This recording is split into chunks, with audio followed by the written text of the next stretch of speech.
been too many times on the border, but how do you break up with your friend? I know there is no use to confront her, but how do you say this is the end?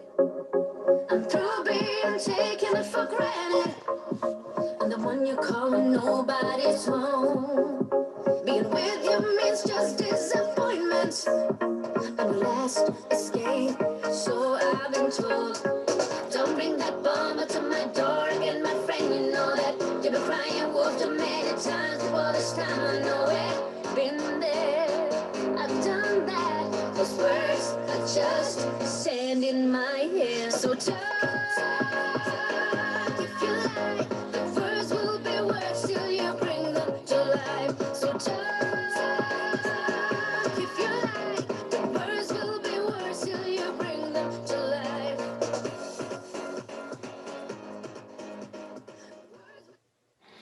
Welcome to the show. That was Talk, Talk, Talk by St. Michael featuring Anya Gold. And this is Let's Catch Up with Mike and Mike. I am your host, Mike Vatter. And this is your co-host, Mike Groger. Hello. And this is our special guest, Louis Morrissette. Hello. Not related to Alanis. No, not related. I feel like with that introduction, I need like boxing gloves on. With the music? No, with your Head bopping? introduction. You were just waiting for someone to walk with round one. Right? So Louis is an emotional support Canadian. No, he's Also, yes. So in 2020, I've made the joke several times, and I know a lot of people have. As Americans, we've all been reaching out to other people in other parts of the world, saying, please. Mm-hmm. Not just in 2020, but in the last 4 years of this wonderful Trump administration, we've been asking for emotional support from other people in other countries, especially from our neighbors to the north. Are we getting feedback? Do you guys hear feedback a little bit? Is it my microphone? Okay, I'm going to turn down my speakers a little bit. I think it's on my end. My cat jumped on the keyboard when I was getting set up, and I think that he caused some issues on my end. So I may be playing with my audio while we're talking. We've been reaching out to our friends to the north and saying, please help us. Your leader is so much nicer than ours, and you as a people are so much nicer than most of us. So I've reached out to my emotional support Canadian Louis Morrissette a few times and said, help me. Help me. And, I'm a big fan of the Canadians in general, like Schitt's Creek and Dan Levy. All the Levys are great. But, especially in this trying time of 2020, we've all been looking for a little bit of emotional support wherever we can find it. So, Louis, tell us what it is that you do to help people in general, not just as, jokingly as an emotional support Canadian, but in the world of what it is you do professionally. And you just did a retreat, actually, right? A virtual retreat. The retreat, I did a challenge. Yes. Yeah, I have lined up a retreat, but with COVID, that got rescheduled to another time. We're not too sure when that's going to be. But the challenge, I did a challenge that was on releasing your self-sabotage, which is something that I think pretty much everyone goes through at some point, right? Self-doubt, the worry we have, and the procrastination and the perfectionism. That's a big one too. Yeah, absolutely. So so tell us about that. Tell us about the your fueled ambition coaching. Move your big head. I know. Although if I sit just right, it's right there. kind of like a crown. I like that. Yeah. Yeah, crown yourself. That's actually, nothing wrong with that. So I'm a life coach. I help people through break free from perfectionism, break free from self-sabotage so that they can live a life where they're thriving, right? They can start owning themselves and going out to the world with no shame, like not worrying about judgment, not worrying about like how people might blame them, and just crown themselves. Actually, that's a great thing, right? And own themselves so that they can start, start going towards their dreams, maybe starting a business, maybe it's making more money. Maybe that's what they're looking for. Whatever that is, that they can just go forth and start actually doing it, instead of saying, oh, it would be nice if one day maybe, maybe this could happen. So how does that, do you work with professionals, small business owners, salespeople? Do you work with just individuals in general? Like who's your target group?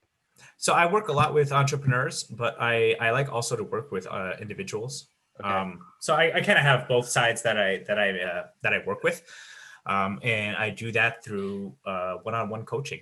So some people have group coaching, some other coaches have all these other programs. I honestly focus on the one-on-one coaching because that's where I feel that that's my strength, right? That's where I can give the most value, and that's why I focus on that. And I think that's where I can help people, because now you have a customized relationship, right? Where it's about holding that space, which all that means, right, is I'm there to really listen and ask questions to really pull out different perspectives that you might have. Okay. And so you came about this in kind of well, I don't know if it's all that strange, but it seems to be, from the outside looking in, you were a professional chef. Correct. And then you left that world behind and became a life coach. Yeah, I know. Okay. Like, oh, a hell of a 180.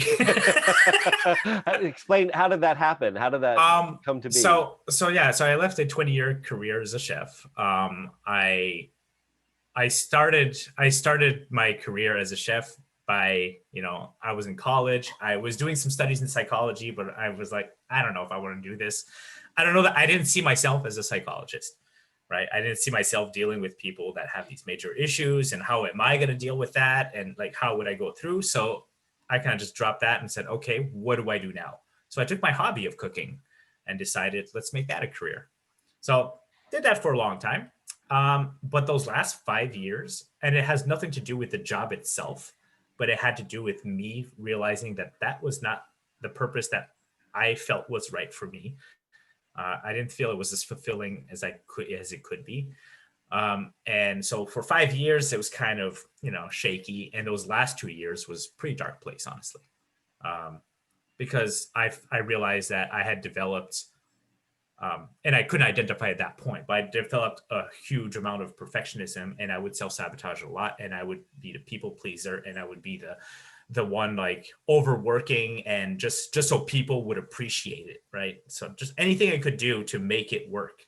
And what happens in those cases is, well, in my case especially, is I forgot about myself. So my passion got dulled, right? Anything I liked just kind of got dull. I used to love playing video games, didn't play video games anymore. Loved going outside in nature, didn't do that anymore. All the things I loved, I stopped doing because it was all about work. So when I was done with work, I was so exhausted and tired that, this is what happened, right? Grab the phone, scroll on Facebook, do that for 2 hours, go to bed, start again. That was my life.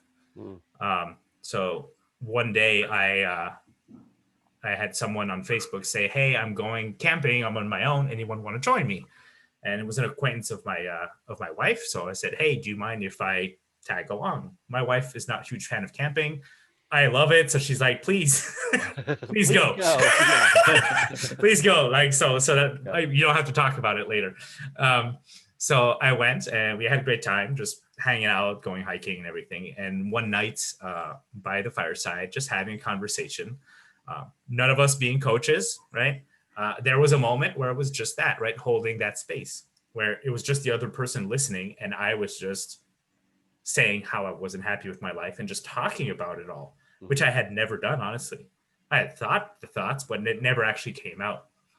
And it came to a realization that, I should probably just do like George Costanza and Seinfeld and do the complete opposite. I don't know if you're a fan of Seinfeld, or if you remember that episode.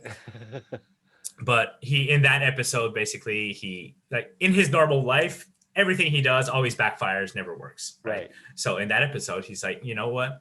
I think Jerry tells him, you know what you should do? You should do the opposite, because maybe that will work.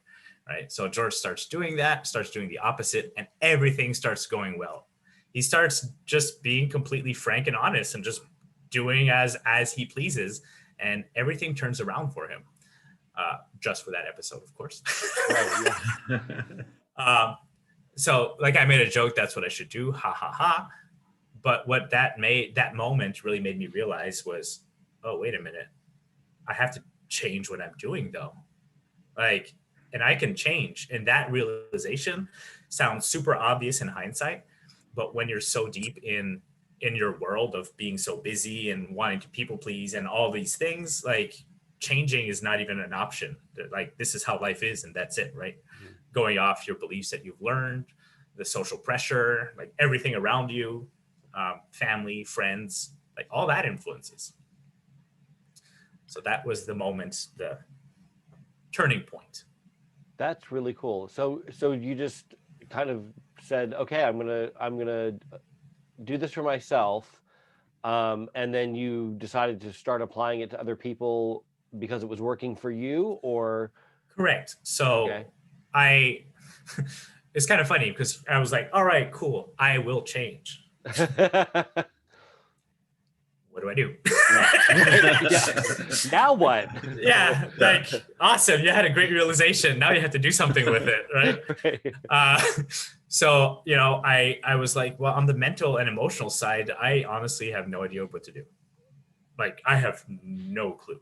So I was like, let's at least take care of the things I know I can do. So I started working out and eating better, because that's something I could understand, right? I can measure, I can change that. I can plan it myself and make sense of it. So figured, you know what, let's start with one part.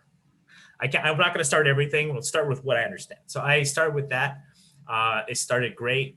And then, like most people just starting out of the blue like that, lost motivation, right? Kind of happens.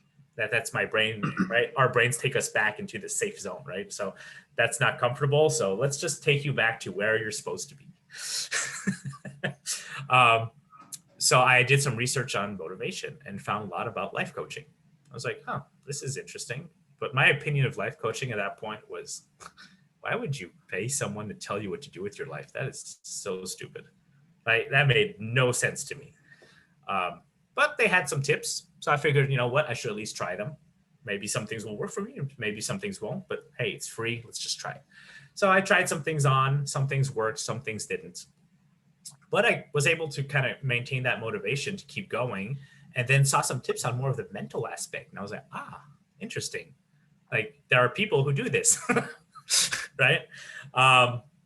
And the more I learned about life coaching, the more I realized that it had nothing to do with someone telling you what to do with your life, which was a big realization to me at that point too. It was all about someone helping you understand your own life so that you can make your decisions, so that you can make the choices that work for you. Because the expert in your life is you, not anyone else. There's no one that knows you better than you. Right. So how can people find you? What do you, other than you have a Facebook page, and you have I do Facebook and Instagram. I actually got rid of my website. And the reason for that is because everything I talk about is mostly on Facebook and Instagram. I want people to get value, and that's where I am. So I just got rid of the fluff. Let's just talk about the real, right? The real issues and the real things that are happening. Get value so people can try things on, see what works for them, and then have some change happen. And most people are on social media, pretty regularly anyway. So absolutely. That makes sense. And for what you do, it's you're targeting people who are kind of in that. Right. That again. Yeah. Right. In that, I don't want to say funnel, but that loop, that constant loop of scrolling and sitting there, kind of like lost, I guess is the right word. So you have another virtual event coming up, right? Correct. So I'm redoing the self-sabotage challenge, releasing your self-sabotage challenge that I did earlier. A new and improved version, and that will be starting on December 15th. Okay.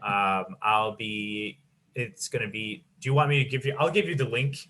Then you can put it in the show notes. Yeah, and you probably. can post it directly on the show page Okay. if you want to, and also send it to us, and we'll share it wide. Yeah. Yeah. So so there's going to be a link to register, and that will take place through a Facebook group. So it's just going to be in the Facebook group. I'll be doing videos, and there will be exercises to do and things, a little workbook, all the things to start, getting rid of that self-sabotage behavior that you have that may be, again, procrastination, perfectionism, self-doubt, right? Any self-confidence, self-esteem issues. Those are the things that will come up the most. Very cool. Well, as somebody who has perfectionism OCD and just right OCD, I definitely can relate to the perfectionism part of what you do. It's very difficult for me, and I know obviously what you're talking about is the professional side of people's lives, but the perfectionism stuff, and I know it touches on the personal too. It's all connected. all one thing. Yeah. Oh yeah, absolutely. It's Absolutely. synergy. It's that's synergistic. But yeah, it's but I mean, I sometimes get caught in that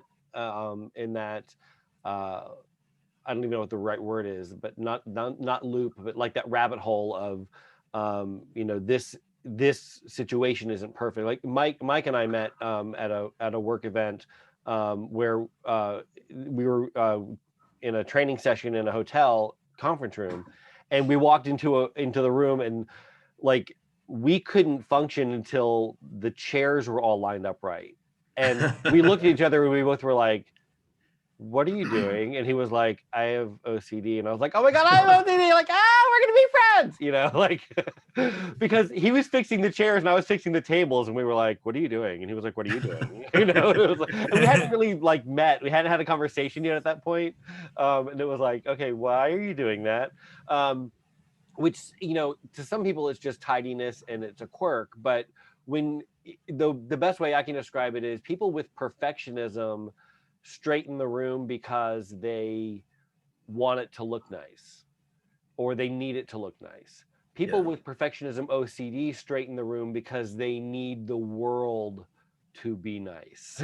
In order. Yeah. It has to be in order, some sort of order. Yeah, and you can't necessarily describe it. It's a feeling of this has to be a certain way, not I want it to be a certain way. Right. But yeah, the perfectionism part of what you do, and I was watching some of your videos. It's really difficult to describe if you don't deal with it. But some of the and obviously I'm sure you have some sort of like you said, you're not a mental health provider in the sense of like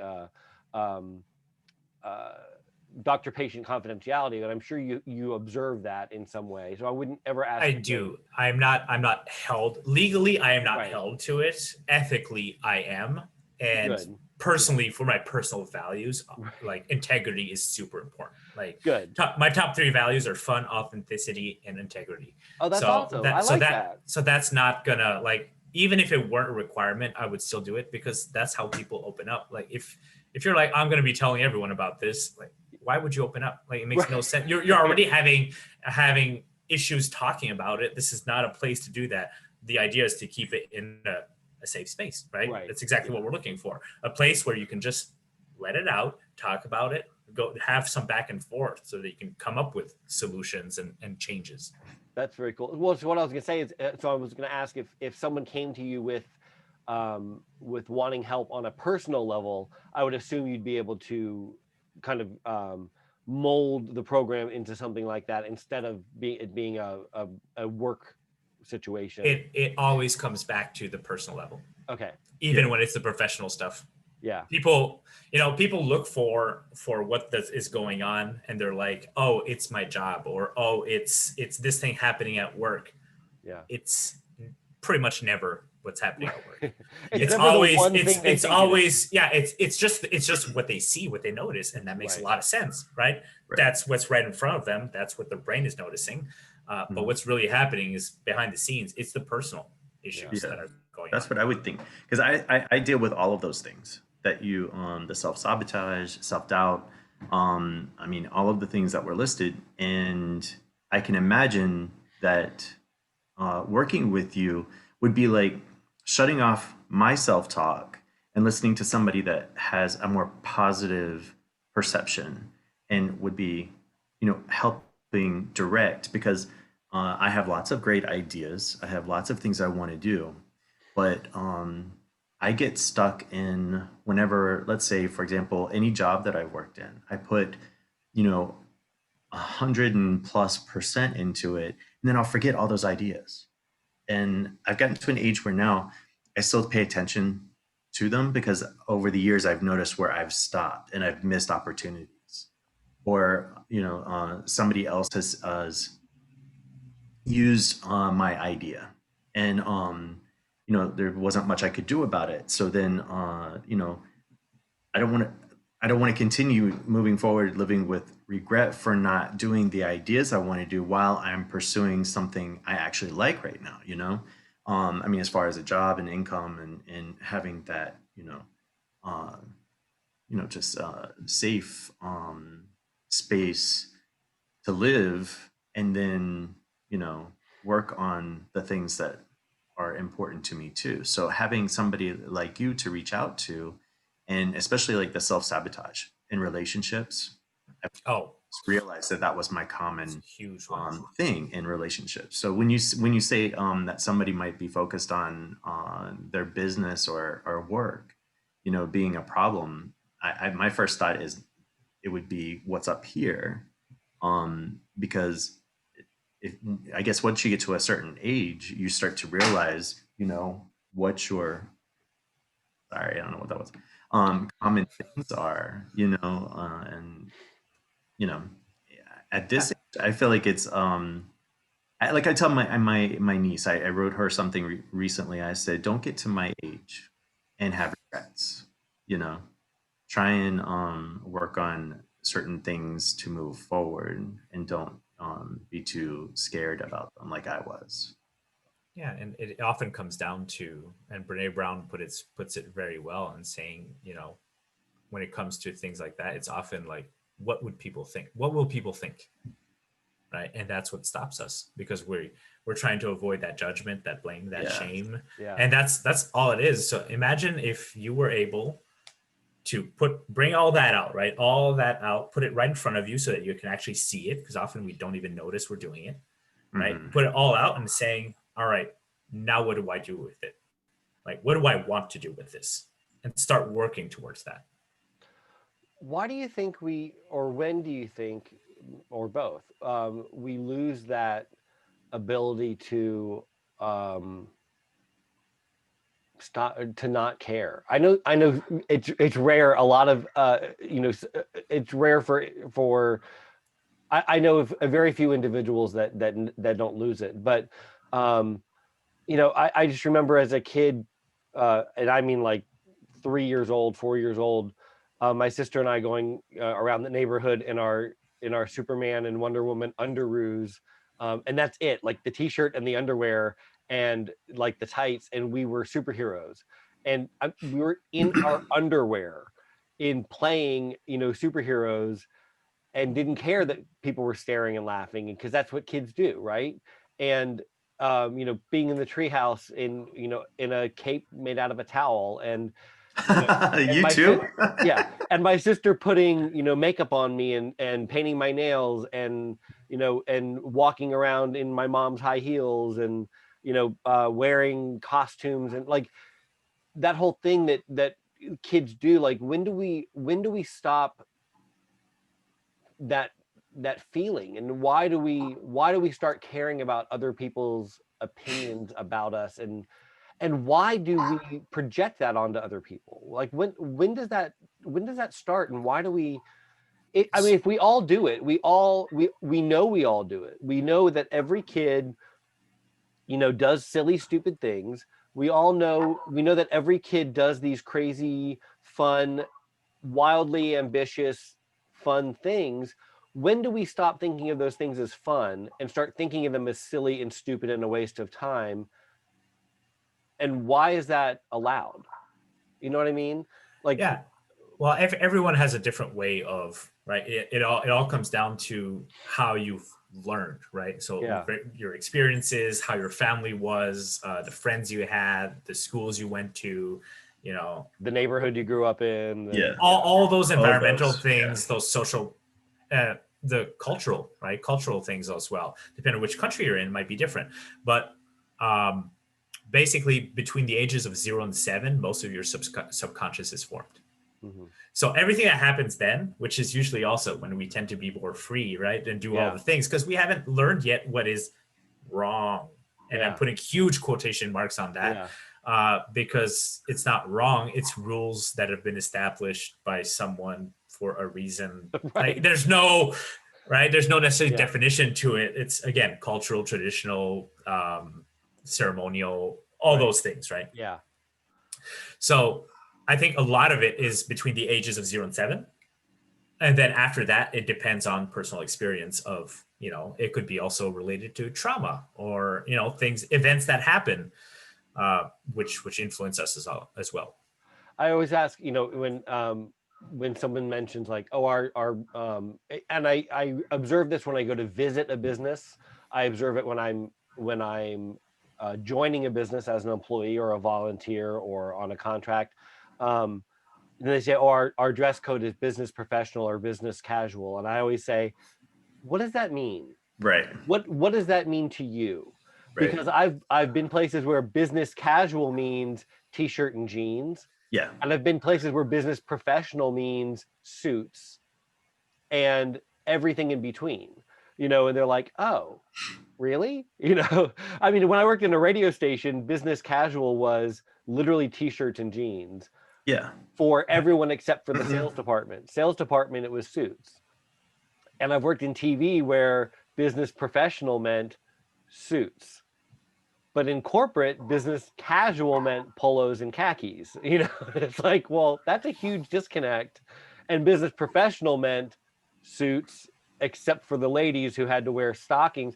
And I was like, it's Florida. It's 80 degrees in the winter, and you're putting on stockings? Like, that's crazy, Why should they ever? I know, like, even in whatever, but you're talking about a long time ago, though. It just this is a while ago, but it's still but it blows my mind that, I mean, you could go somewhere and business professional or business casual might mean you can wear a Batman t-shirt and cargo shorts with flip-flops. Like, look at Google. If you go into the Google environment, like the Google, my phone just started talking to me because I said the magic word.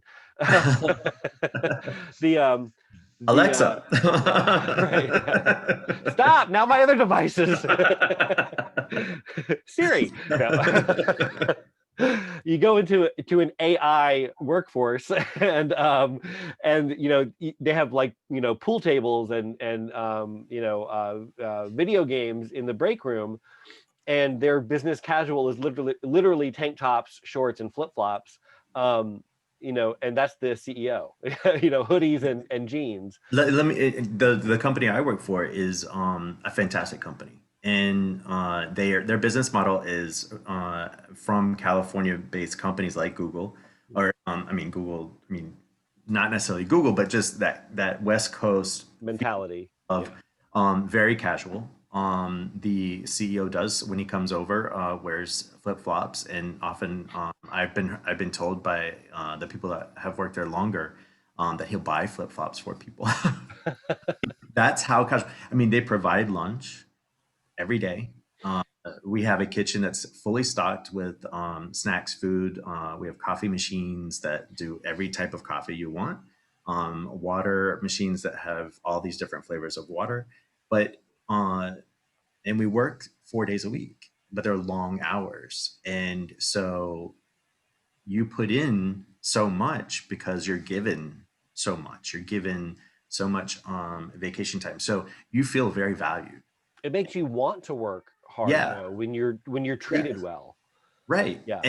And I mean, I'm not going out and meeting customers like I did in like the showrooms I worked in Miami, or when we had a pool company and going to people's homes. But even then, you dress for. I mean, I guess we're getting into the weeds a little bit on dress code, but I I mean, but it does, what you wear can affect your mentality or Attitude. yeah, your attitude. Yeah. And that's a feeling I was brought up with because I worked for a corporation here in Jacksonville when I got out of college. That was very much what you were describing, where the women had to wear pantyhose. It was a part of, I mean, it was written as a part of dress code, and shirt and tie for guys. And we were in the office all day long. We didn't see people. So, I mean, what was the purpose? So, I mean, fast forward, the 20 years, and that mentality is still a little bit in the back of my head. So at first it was still, getting used to, I'm wearing a polo and at least jeans or, khakis at first. And now I'm getting a little more comfortable. I don't want to get too comfortable because I don't want my mind to, slip into an attitude that I've, not working as hard. That's, Right. I think if I dress too down, I'm not going to work as hard. Right. But I mean, anyway, sorry, that was such a, Rabbit hole. Well, I guess the reason I brought it up was, we're constantly told, we were talking about, wearing underoos and makeup and high heels. the and whole all make that. believe and fun and Yeah. creativity. We're told, dress for the job you want, but don't wear that, don't wear that, don't wear that, Right. don't wear that, don't wear that, our Yeah. entire lives. And we're told, express yourself, but not Express that way. yourself, but don't. Yeah, exactly. Yeah. That's a very good bringing it back to. Yeah.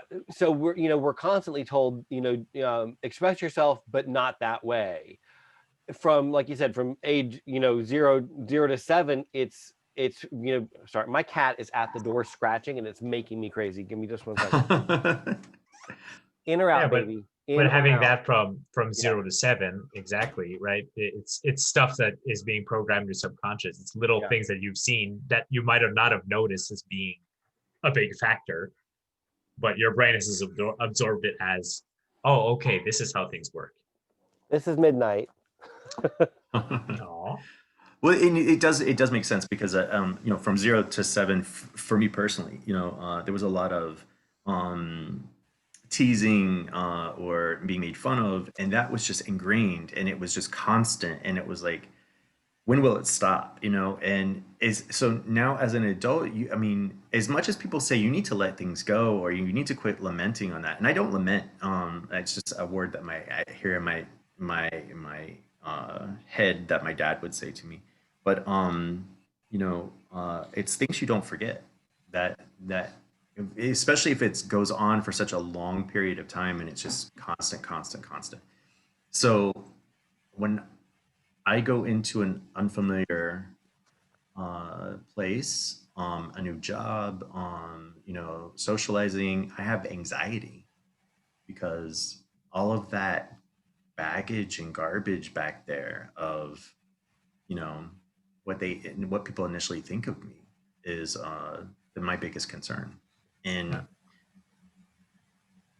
And that's a lot often where things like perfectionism come from, because it's Mhm. you want to show up so that people have no place to be able to say, right, oh, point out the one thing that could be wrong, right? right, So now you're just going to do everything as well as possible, so no one has even an opening for it, and that's something that develops right over the years. I also want to make a distinction between therapy and life coaching, which I think is a very important one. I'm not a therapist. I'm not a licensed therapist, right? So therapy focuses a lot on the past, right? On those things that have been developed over time and that have been super ingrained.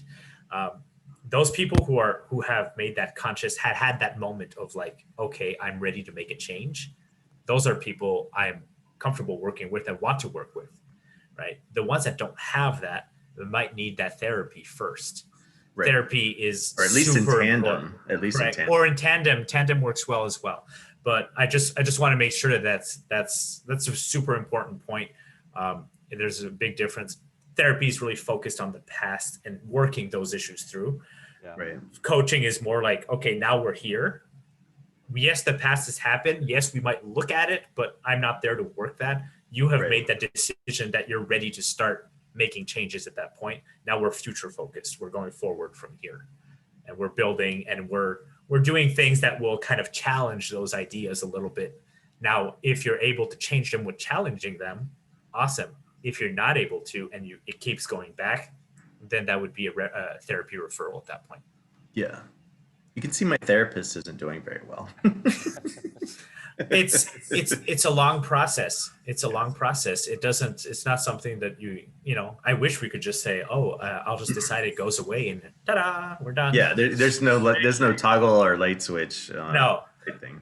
But a lot of people have found a value in life coaching because when they start challenging that and they realize that, oh, holy shit, I'm able to do this.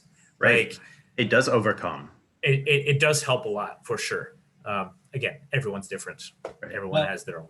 The people who people in our audience who watch the show in segments, because we do an hour or so each episode, and they'll watch it at their leisure throughout the week. They'll watch a segment and then come back and watch it again. Remind them in case they've tuned out and come back. Your Facebook page, what's it called? Where can they find you? And when is the next virtual event? Yeah, so it's both Facebook and Instagram is @Fueled Ambition. So right there, exactly. So @Fueled Ambition for Facebook and Instagram. You can find me there. And my next event is Release Your Self-Sabotage. It's going to be a 3-day event starting on December 15th. Very cool. The registration page will be on the show notes. Yeah, awesome. But we'll put it on the link for this episode, and we'll also put it on the link where we introduced you for this upcoming episode a few days ago. Also, tell people again. I lost my train of thought, but yeah. I don't know. That he's not related to Alanis Morissette. Yeah, you're not related to Alanis. We'll tell people you're not related to Alanis. I am not related to Alanis Morissette. And pronounce your first name. Yeah. Is that what you were saying? Anyone else who thinks, I'm gonna meet this guy because he might be related to Alanis Morissette. Yeah. Okay, so if we're going to make a drastic, a hard right, we're going to take a hard right and go to some of the other topics we wanted to today, because we can never have a guest on if you're willing to stick with us for a little bit.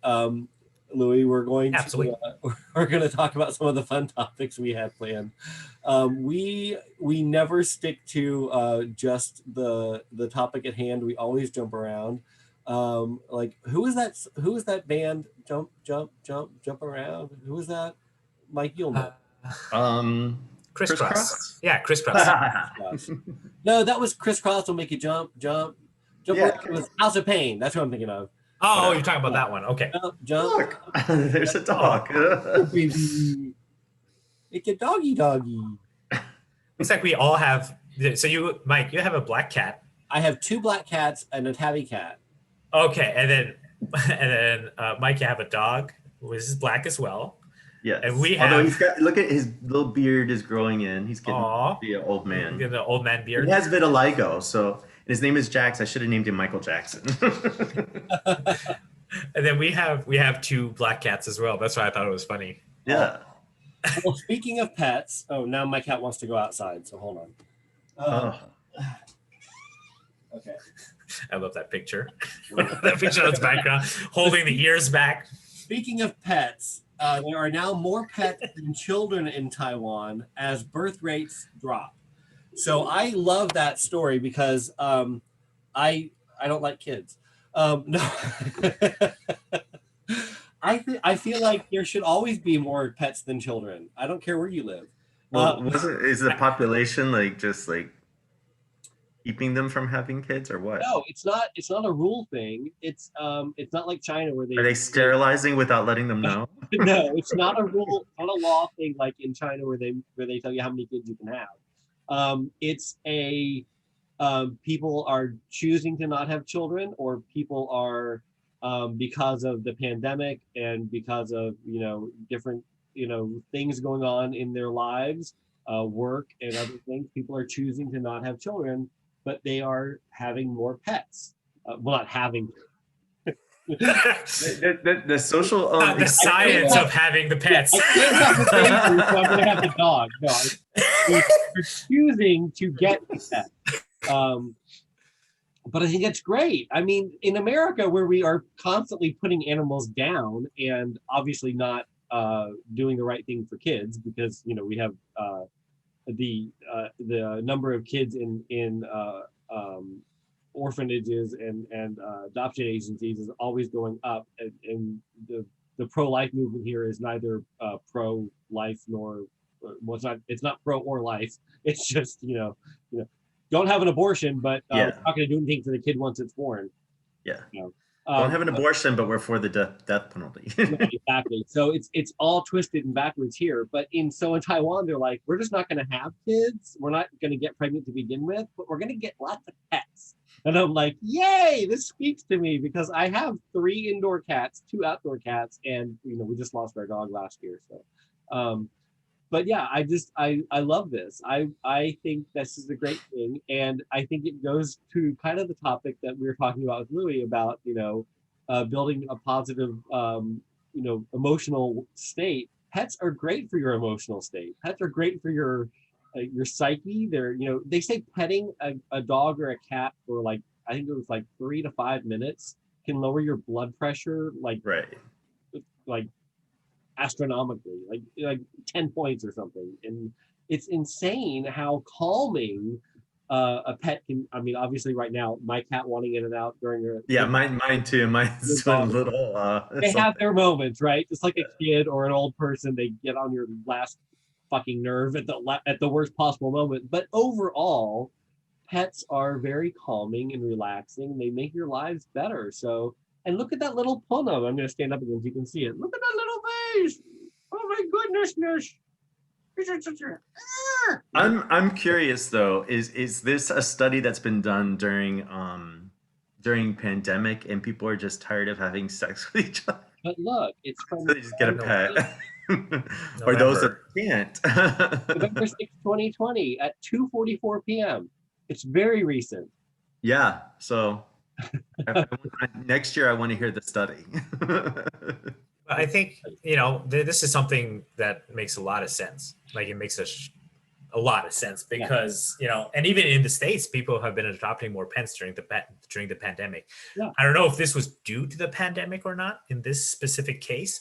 But when the stress goes up, you try to find things to help you with your stress. People know that having a pet, and especially people who maybe are living alone, right? We've been isolated a lot.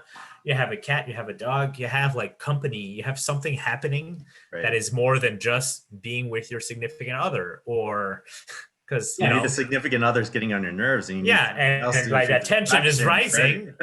Right? And that's completely natural for that to happen. Right. Single people and young couples, and it's one of those things where it's an easy way to fill not a void, but a void in your life, where you want to take care of something, you want the company, you want the attention, and it's an easy way to have that without the need for conversation or feeling like you've got to give that responsibility of making plans and going out, and you can have all of that companionship and camaraderie without the need to please. It's unconditional love. You don't have to make plans. They don't care what movie you watch, they don't care what you eat, they don't care what you wear, they don't care how much you weigh, they don't care if your hair is perfect. Speaking of perfectionism, your pets will love you regardless. They don't care. I don't know. Mine's very judgmental. He'll lay in the bed and look at me while I'm getting dressed and going, Yeah. But in situations of high stress, you seek validation even more, right? And for me, it's cats. So, so if I have a cat in my lap and the cat's purring, that's like a form of validation for me. I did something right. Something. The connection is right now, and that validates it for me. And whether it's superficial or not is honestly irrelevant. If it's something that you need and you need the support, do it. Yeah. Absolutely. Okay, so speaking of gay. What? Speaking of looking good and feeling good. That wasn't kind of a little. I didn't. That's so. More and more 'Cause men, that's really gay. more and more men are wearing, more and more men in general, but more and more heterosexual men, not that RuPaul is a heterosexual man, are wearing makeup. And it I is, knew you were going that route, but having RuPaul in the background, I didn't know if you were going to go in with wigs and dresses. no, I mean, the but wigs. Have you seen the men's wigs that like yes. cool hair? I mean, you and I should actually maybe try it out. So I used to Oh, work. yes. I don't know if you guys. Well, I know Louis doesn't know this. I don't know if Mike, if you remember this, but I used to work at a costume shop. I used to work at a local costume shop. Just kind of, it was seasonal. It was for fun. I did it for years and years. Well, I modeled for them for their catalog, and then I started working there in their retail store just for fun. It was one of the things I did when I was doing theater. I worked there, and it was it was really interesting. But it was I would always do, like, I'd wear a wig or a hat or a costume piece while I was working, just to change up my look and have fun with it. But it wasn't about a confidence thing. It was just about having fun with what I was doing. But Yeah. I picked RuPaul for the background for this. It has nothing to do with the actual story, because obviously RuPaul does the full drag look. But I could not think of a more confident man in makeup than RuPaul. Um, and there are, I mean, as far as famous, there are very confident drag queens. There are very confident men who wear makeup, who wear makeup on TV every day and in movies. Yeah, I mean, your newscasters and everything all have Absolutely. to wear stage Actors, makeup. yeah, every actor wears makeup to some extent. But when I think of strong, confident men in makeup that are famous for wearing makeup, I think of RuPaul. That's just Well, you uh, know, I think David Beckham has a line. he does have a line of makeup, and that's a very good point. The article is, it says, Jack Rossop from the Associated Press, Graham Media Group specifically, did this article on men wearing makeup, and he says, "Look, guys, you probably never thought about putting on makeup in your daily life unless you're on TV, an actor, or a clown, or drag queen, Or all of the above. yeah, or a drag queen. But maybe you should think again. Style-wise style editor John Jordan wants you fellas to know that you have nothing to worry about when it comes to putting on makeup, and it's not as daunting as you think." Now he's talking about like concealer, a little bit of eyeliner, maybe mascara, things to make your features pop. It's a confidence booster. He says there are things like concealer to cover up blemishes, bags under your eyes, and adding a little bit of bronzer around your face to give you just a little bit more color. And it's not just for people who are going to be on camera or in photographs. I think it's a great idea. I think if you've got shiny skin or blemishes, it's a great confidence builder. But I know guys who wear nail polish just to add a touch of color. I know guys that will put on a little bit of eyeshadow, like a smoky or a natural color to kind of add some pop. Um, I obviously don't have a problem with it. What do you guys think? I actually do wear makeup. So not right now. I happen to not have some on right now, but I do use concealer. I absolutely love it. And the reason for it, right? There's a confidence piece. It's like dressing nicely, right? When you put on like, if it's a suit for you, whatever it is, right? When you dress nicely in clothes that you love and everything, how you feel better and you just show up in a different way, it doesn't mean it's not you. It's you. It's just now you've used tools you have to just kind of brighten it up. And for me, makeup has helped for that. Like you see, like right now under my eyes, I do have a little bit of that bag under my eye kind of look.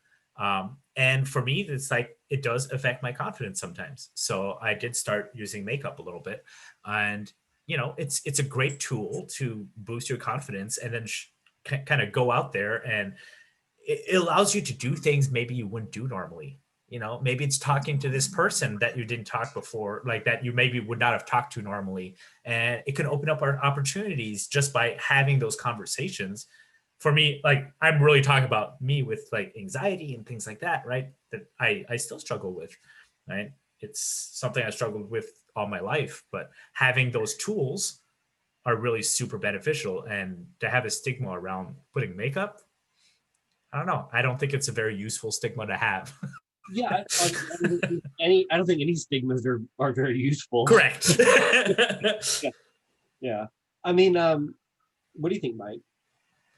I mean, I think it's, I mean, I don't have a negative opinion about it. As far as like, stop, huh? He sees a dog across the lake. Sorry. You're allowed to have. I mean, there's things like, huh? I said Sorry, you're you allowed to froze. have the opposite opinion if you want. No. I was just trying to think. Of course, I was gonna compliment Louis on your skin. I mean, your skin is really, really nice. So, I was actually a little shocked that you even considered makeup. Like for me, I mean, I haven't been getting any sun. I mean, I have things. You need to stop. But when I was younger, I used to always I use a product line called Zur, and with Zur they had a bronzer, and I use a light amount of that. Just and it always and then Kiehl's, and then I mean just different products. I've kind of gotten away from it. I and it goes to just life's ebbs and flows of why you do you do things. But I even stopped like seeing myself in this camera now is like, oh my God, I forget because I try to avoid mirrors as much as possible. Even though I have a lot of them, it's just to reflect light. I'll walk past them and be like, but a friend of mine who was on Project Runway told me that I mean he would dye his beard with the 5 minute Just for men kind of stuff. but he also did his eyebrows and eyelashes, and he taught me how to do it. And so I would routinely do that, and you can see I haven't been doing it. But yeah, that was a little confidence booster because the darker makes my eye color changes when it's around black. My eyes are more blue. So just using that as an example. So yeah, I don't have a problem with it. I look at you. Good Project Runway. You're on a higher level. Mine was just a contestant. Tim Gunn is one of my favorite celebrity meets. When I worked in radio, he was. This would be my visceral with his big words. He was so much fun to work with. He was such a great guy. But yeah, no, but yeah, I know Tim Gunn wears makeup off camera. Just like you said, Louis, it's part of putting on a suit. It's no different really than if you put product in your hair. Or bleach. Like I need to be bleaching my teeth, and that was like a constant thing for me years ago, and I have it, and I just haven't been doing it. But Yeah. I mean, that's another thing. It's just things that people think, oh well, is that too feminine to do? And I think we're getting past those. Yeah, I think every generation gets a little more open-minded, a little more liberal in their thinking, and I don't mean politically, I mean like socially, and the gender spectrum is obviously more widely accepted now. But as far as when I say product, I don't mean necessarily like hair color, although that is included, but I mean hairspray, gel, pomade, whatever you use. There's no difference in my way of thinking. There's no difference in using something in your hair to style it, or a little bit of temporary color or something in your facial hair. There's no difference in those things than there is in putting a little concealer here or a little whatever. I've used a little bit of concealer on blemishes and things since starting puberty last year. But there's something I've always done to hide blemishes and things. So I think that's like the next logical step. I've got a friend who wears, like I said, wears nail polish to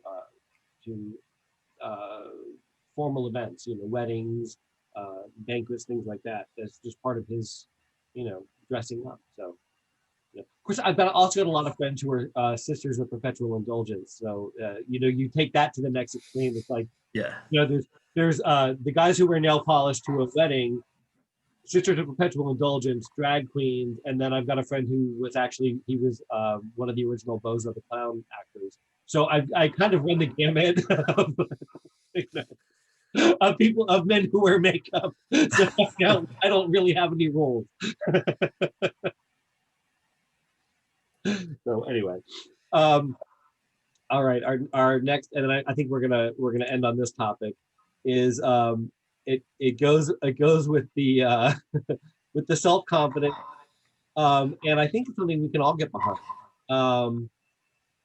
It is a study that comes about every few years, but it's really something that I think people are really started embracing with the pandemic, because we're all at home and nobody's driving, so you can't drink and drive if if you're not driving. How is that possible that it replaces A glass of red wine replaces 1 hour of exercising. So the bottom line is, it's bullshit. We All right. went through. It's This I one's mean, it's this it's one doesn't science. like that he's not getting attention. If I can't say that. It's science. Science. I mean, the gist of it is, Did you find this article on OAN or something? it's NPR. I mean, it's a real. Well, the article is a real article, but it's it's one of those, like, the article's real, but the source is questionable. Okay, so I'm gonna cut to. It's one of those things where it's like it gives you the whole. Well, you can't see that because the screen is weird, but it gives you all the stuff, and then it says cutting to the chase at the end. So the health benefits of red wine. Just how beneficial is red wine on your body? As we all know, red wine is a healthier choice if you're going to drink booze. That's like the caveat is, but it's really no different than drinking like grape juice. I mean, like pure organic grape juice, not this stuff that's like all the added sugar and crap. Right. But let's hear. I'm sure that the red wine helps with oxygenate. I can't say the word. Oxygenation. Thank you. For your blood vessels. I mean, and probably opens up, maybe gets rid of some plaque or something. And then with exercise, you're increasing that blood flow. Maybe that's the comparison. So the thing is that there's lots of antioxidants in the grapes, and also so the antioxidants lower your risk of heart disease and stroke, and it reduces your risk of diabetes related diseases, helps avoid formation of blood clots, and lowers bad cholesterol levels. But that's the non-alcoholic part of the wine. So the other thing is, the risk is it's still alcohol, which isn't the best stuff to pour into your body, and excessive drinking is obviously bad for you. So it's basically moderation. But the thing is that people who drink the 1 hour of red wine, it releases those endorphins, and it releases that it makes you want to do things that you wouldn't normally want to do. So if you drink the 1 glass of red wine and then you're like, you know what, I could, I'm going to dance. I'm going to, I'm going to put on some music and I'm going to dance while I'm doing my dishes. So you're actually being a little more active than you would be if you were, just sitting on the couch. But also increases your heart rate. Alcohol increases, because it makes you like, it slows down your brain activity, but it increases other parts of your body, like your heart rate, your blood flow, stuff like that, temporarily. And then it says, when chocolate is paired with wine, particularly red, they can bring some exponential benefits towards your health. But again, if you go overboard on chocolate, that's bad for you too. So the bottom line is, I'm going to skip to the end of the article. This is from a dietitian. Oh, there's an ad, of course. Bottom line is, you're better off just working out. But you're saying, obviously don't go to the gym because lots of places gyms are closed. So do home workouts. And then there's like a full 30-minute commercial at the end of the article on, home exercise equipment. So that's obviously great. But so what do you guys think? I mean, do you guys subscribe to the idea that, if you're gonna have a glass of wine, you go for the red over the white, or do you say, oh well, I'm gonna have dark chocolate instead of milk chocolate because it's better for me? Or do you just kind of say, you know what, screw it, I'm gonna have chocolate or wine, I'm gonna have the one I enjoy because I'm screwed anyway? Well, first of all, the wine will not replace exercise, and I think and I know it says can, Yeah. right? Yeah. Can replace. Yeah. Does not replace. Right, that's leading from the get-go. Yeah. You're right? like, you know what? I'll just drink 8 glasses. That'll be 8 hours of exercise. I'll block that word with my head. Right. So, and honestly, I think if you're relying on your health and saying like this is really what will make the difference in my health, there's lots of other changes. I think you should do kind of what works for you and what makes you happier. Because honestly, happiness will make you exercise more than. But doctor, wine makes me really happy. Yeah, and again, moderation, and do your 30 minutes of exercise. Yeah, and you both. there you go. Right. Right. Well, how about you drink your glass of wine while taking a walk? How about that? Yeah. If you're in an area where it's not safe to go outside and walk because of COVID or because of crime rate or whatever, you can drink wine on a treadmill. You can drink wine on a Yeah, that sounds safe. Yeah, maybe not too much. Hold that rail though. Hold the rail and drink. I have to do that regularly without one. Travel mug. There are similar benefits also with coffee. And honestly, I love to do, that's part of my routine during the week, is go for a walk in the neighborhood in the morning, my half-hour walk with my coffee. I have like a little travel mug, and I just go there, walk, and just process thoughts, just let whatever happens, right? And for me, that's like exercise, getting coffee, which is kind of like that tannin idea from the red wine. Yeah. Mm-hmm. There was a study, was it Men's Health or Men's Fitness magazine? I used to subscribe to both when I was, and Mike can tell you, I used to be the guy who would go to the gym every morning at 5 a.m. until the pandemic shut down the gyms. And now that in Florida, all the gyms are reopened because our governor was like, there's no pandemic in Florida. Yeah. But I would go every morning, 5 a.m. I would work out. I was getting really buff and I really enjoyed it. And I mean, what my ideal of what I wanted to look like was buff. I'm a bear, and in the gay community, being a bear is somewhat pudgy with muscle. So it was what I wanted to look like, not like Brad Pitt in Fight Club buff. But I was the look I wanted to have, and I would go to the gym every morning, 5 o'clock in the morning, and I was reading these fitness magazines and looking for tips on how I wanted to look and how I wanted to sculpt. And one of the magazines said, and it was a legitimate source. I don't know if the material was all that good, but it said the best energy drink or thing to drink while you're working out, the top two things, it was like there was 5 or whatever. And they were saying, like, don't drink like this amino acid stuff. Don't drink like 5-hour energy drinks. The best things were like either black coffee or chocolate milk, because of the things so chocolate milk is it because the calcium, the vitamins, blah, blah, blah. And black coffee was because of the tannins and the caffeine.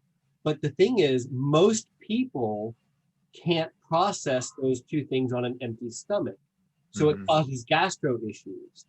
But they're saying, like, ideally, those are the two best things to have. One, in like, if you can process them correctly, like those would be the best things to have either right before or right after a workout, would be to have either black coffee or chocolate milk. And I was like, okay, so black coffee to me is like, it goes right through me on an empty stomach, and I'm lactose intolerant. So I'm out. Like, what do I do? So I was reading the number 3 thing was like a Boost, a nutrition supplement, like the Boost. It's like Ensure, or I don't know what the equivalent is for whatever your mindset is, but it's like a nutrition supplement for old people, but it's called Boost.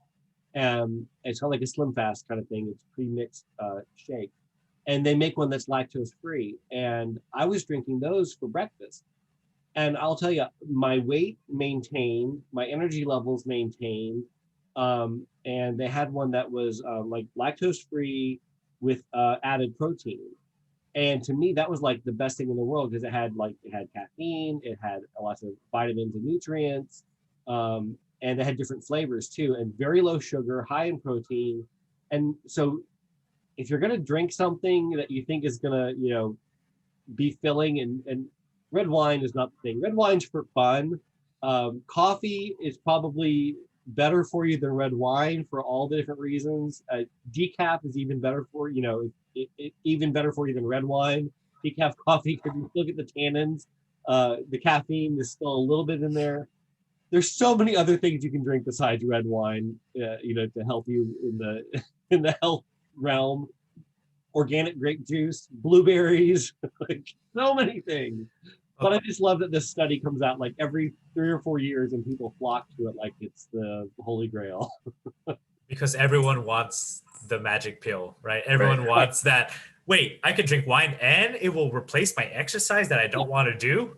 Yeah, I'm in. I want to read this. I've got a friend who will sit in the sauna at the gym until he's like about to pass out because he feels like if I can sweat all the stuff out of my system, it's one less round of sets I have to do in the workout room. And I'm like, but if you're about to pass out, like that can't be good for you either. Yeah, that's getting to a level of too much dehydration, but everything in moderation. I would think, like the one glass of red wine, the coffee, the whatever. But even in the sauna, I mean, because you're going to sweat out toxins, but you got to stop at some point. Right. You can't make it out of the sauna. Yeah, if you've got to be That's like jogging if you pass out. Like you have to stop at some point. Yeah. Yeah, I was just going to say most of the weight loss that you actually experience is through breath, actually. Well, and also water weight. I didn't know that. Well, water weight. There's water weight, but water weight as soon as you drink water again. Yeah, but it like comes back. The actual fat, a lot gets processed, and it's a lot through breath. Yeah. Which is something that a lot of people don't realize. I didn't know that. No, explain that, because I've heard that, but I've never heard it really explained in a way that makes sense to me. So I don't remember exactly. This is something that's like data that I've read about through I got NASM personal trainer certification for fun. Not that I needed it, not that I wanted to use it. I just wanted to kind of prove it to myself that I could do it. And I remember reading that it was a lot of your weight loss comes through the breath, I don't remember exactly how it works though. So I'm sorry that I can't explain it right now. I'd have to pull up the actual information, but it just really stuck with me because I was kind of shocked that wait, that's actually a factor. Yeah, I also thought that I've never heard it, but right? Just from not knowing, my perception would be that you're taking deeper breaths and with the higher heart rate, that maybe you're pushing something more out of your body than you would when you're just like sitting here. And I have the short or what is it? Attention span. Yeah. What's it? Attention span. Huh? You have a short attention span. Yeah, I do. So a lot of it, with the deep breaths, that way cardio is great for, right? There's the heart rate. The heart rate accelerates your breath. You end up, especially when you're running or things like that, you end up having much deeper breaths, right? Mm-hmm. Especially if you want to go longer term. Right. So there's that. And then on the other end, there's the consumption of the actual energy through weightlifting and things like that. So that's also a great way for weight loss. So if you combine the two, you're kind of hitting both sides of the equation there. Right. I pulled up this guy because when you said that, he was like, no, well, I think that wraps us up. I did want to mention there's a guy in Tokyo who spent the equivalent of $10,000 on a bag of mandarin oranges. I'm going to put that link in our show chat because I just think it's a funny story. It's too much to get into one more topic, but Yeah, it was $1,000,000 yen or 10,000 US dollars on a bag of mandarin oranges. And I thought, orange you glad we didn't talk about that because it's one more thing. Yeah, thank you. One more thing to talk about today, but it's a funny story anyway. Oh, wait.